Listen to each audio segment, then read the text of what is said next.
दोस्तों, हम लोग इस कामगार क्रांति आंदोलन के जरिए अपने और लाखों लाख लोगों को वैचारिक रूप से तैयार करने का अभियान भी साथ साथ में चला रहे हैं।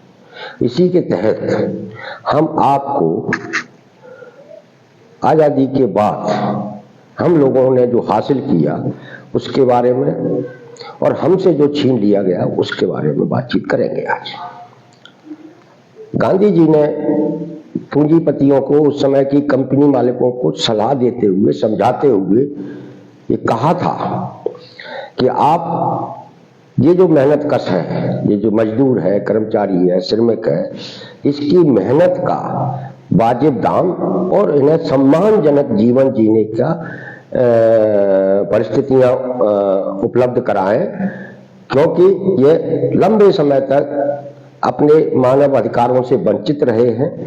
इन्हें जो मिलना चाहिए वो अंग्रेजों ने नहीं दिया। यदि आप उनके साथ ऐसा ही बर्ताव करेंगे तो ये वो लोग हैं जो शताब्दियों से पीड़ित हैं, वंचित हैं, शोषित हैं, अन्याय के शिकार हैं। और जब इन लोगों का गुस्सा फूटेगा, एकजुट होंगे, तब इनके गुस्से को, इनके आक्रोश को कोई भी ताकतवर हुकूमत नहीं रोक पाएगी, चाहे उसके पास कितनी बड़ी भी फौजी ताकत हो। इसलिए इस स्थिति से बचने के लिए मालिकों को, मेहनतकश वर्ग को उनका हक देना चाहिए, उन्हें सम्मानजनक जीवन जिए, ऐसी परिस्थितियों का निर्माण करना चाहिए। गांधी जी के इसी समझाइश के बाद इस देश के अंदर जो औद्योगिकरण हुआ, जितना भी पब्लिक सेक्टर खड़ा हुआ, जितना भी सरकारी सेक्टर खड़ा हुआ, सब जगह वहां काम करने वाले लोगों को के रहने के लिए, उनके बच्चों के पढ़ने के लिए वातावरण बनाया गया, उनके लिए मकान बनाए गए जिसमें वो रहते थे। वहां स्कूल खोले गए जहां उनके बच्चे पढ़ते थे और उन्हें अच्छा वेतन मिलना शुरू हुआ। आजादी के बाद से 8 घंटे का काम समय तय हुआ, साप्ताहिक अवकाश का भी तय हुआ, बोनस, वेतन, इंक्रीमेंट, हर 6 महीने में महंगाई भत्ता वगैरह वगैरह की सुविधाएं मिलना शुरू हुई। ये गांधी जी के समझाइश के बाद गांधी जी का जो ग्राम स्वराज का जो नारा था, हमारे देश में हमारी सरकार का जो नारा था, उसी नारे के तहत ये सारी सुविधाएं मेहनतकशों को मिलने लगी। और उसके बाद इसी मेहनतकश वर्ग ने इस देश को बनाया। जितना भी आप रेलवे की नेटवर्क देख रहे हैं, किसने खड़ा किया था? मजदूर वर्ग ने, सरकारी सेक्टर में काम करते हुए। दूर संचार का जितना भी नेटवर्क खड़ा हुआ है, किसने खड़ा किया? मेहनतकश वर्ग ने। जितना भी बिजली का नेटवर्क बना हुआ है, जितनी भी लाइनें बिछी हुई हैं, किसने बिछाई थी? मेहनतकश वर्ग ने। जितनी भी सड़कों का जाल बिछा हुआ है, किसने बिछाया था? मेहनतकश वर्ग ने। जितनी भी बिल्डिंगें बनी हुई हैं, महल बने हुए हैं, किले बने हुए, किसने बनाए थे? मेहनतकश वर्ग ने।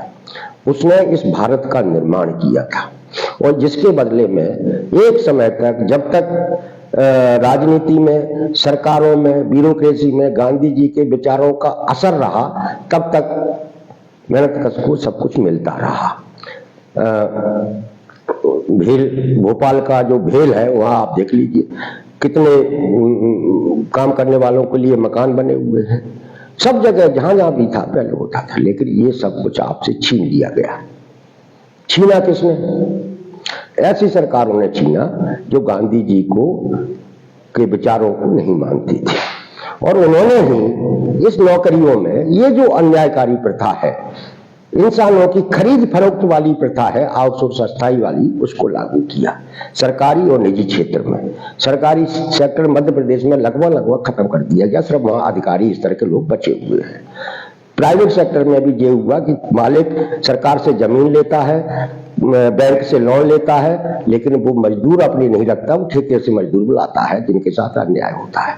ये जो पूरी व्यवस्था आजादी के बाद और पिछले कुछ सालों में तैयार की गई है। ये इसीलिए तैयार की गई क्योंकि गांधी जी के विचारों की हत्या कर दी जाए, और गांधी जी के विचारों की हत्या तभी की जा सकती है जब मजदूर के अधिकारों को छीन लिया जाए, मेहनतकश के अधिकारों को छीन लिया जाए, और इसीलिए आपके अधिकारों को छीनने का सिलसिला लगातार चल रहा है। दुर्भाग्य की बात यह है कि हमारे यहाँ के नेता इस बात पर बोलते नहीं, चुप है। हमारा समाज भी इस मुद्दे पर खामोश है, तमाशा देख रहा है। देखिए मजदूर के साथ कितना बड़ा अन्याय हुआ, इसका एक उदाहरण मैं देता हूं। कोरोना के समय का, कोरोना एक बीमारी आई बुखार की, सर्दी जुकाम की। हमारे प्रधानमंत्री जी ने, भारत सरकार ने एक अचानक सारी ट्रेनें खड़ी कर दी, सारी बसें खड़ी करवा दी, सारे आवागमन के जितने भी साधन से सब खड़े करवा दिए। उस दौरान नतीजा क्या था? 5-5 साल की, 7-7 साल की बच्चियां, बच्चे सड़क पर पैदल चल रहे हैं अपने घर जाने के लिए। हजारों लाखों मजदूर उस आपाधापी में बेचारा पैदल घर जा रहा है। बड़े स्तर की अफरा तफरी थी। आप बताइए, कोई एक संवेदनशील सरकार होती इस देश के अंदर, गांधी जी के विचारों से चलने वाली सरकार होती, तो रातों रात ऐसा फैसला नहीं करती कि सारी ट्रेनें खड़ी कर दी जाएं, सारी बसें खड़ी कर दी जाए और लोग सड़कों पर पैदल चलने के लिए मजबूर हों। लेकिन हुए, और इस समाज ने क्या किया था? पैदल चलते हुए बच्चों को सरकार, समाज की तरफ से किसी ने भी सरकार के इस फैसले की आलोचना नहीं की कि आपने, भाई जो फैसला उस दिन लिया गया था वो 3 दिन बाद लिया जा सकता था, और 3 दिन में सारे लोग अपने अपने घर पहुंच सकते थे। उसके बाद आपको जो लगाना था लगा देते, लेकिन किसी ने ये सवाल सरकार से नहीं किया।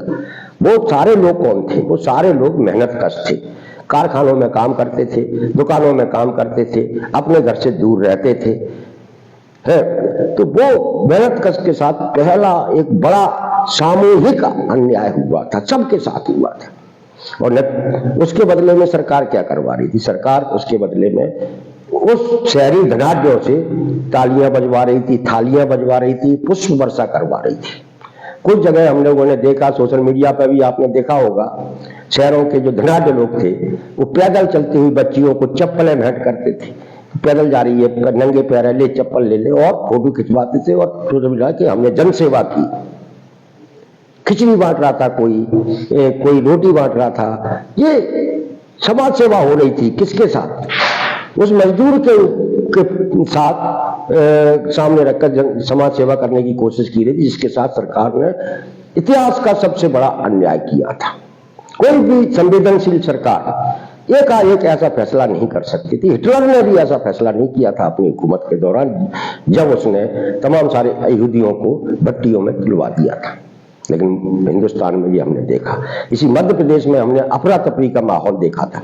इंदौर में, भोपाल, बड़े बड़े महानगरों में लोग सड़कों पर पैदल जा रहे थे। ये पूरा समाज एक असंवेदनशील समाज में तब्दील कर दिया गया है, खास करके वो धनाढ्य वर्ग। और वो धनाढ्य वर्ग यही चाहता है कि उसे सस्ते नौकर मिले, सस्ते नौकर 3000, 5000, 6000, 8000 में। और उसी धनाढ्य वर्ग के लिए इस सरकार ने ये नीति बनाई है नौकरियों में अस्थायी आउटसोर्स प्रथा की। तो साथियों, ये जो लड़ाई है हमारी, ये लड़ाई कोई छोटी मोटी लड़ाई नहीं है।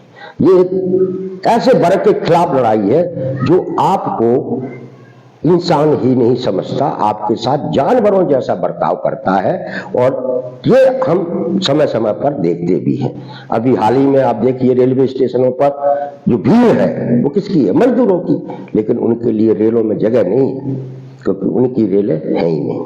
वंदे भारत खाली चल रही है, जो धनाढ्यों की रेल है, लेकिन गरीब, मजदूर, मेहनतकश, मध्यम वर्ग के लोग हैं, दलित, आदिवासी, ओबीसी के जो लोग हैं, जो बेचारे दूसरी जगह अपना जीवन यापन कर रहे हैं, मेहनत मजदूरी करके अपना परिवार पेट पाल रहे हैं, उनकी ट्रेनों में जब उन्हें घर जाना होता है तब जगह नहीं मिलती। वो जानवरों से भी बदतर स्थिति में घर पहुंचते हैं।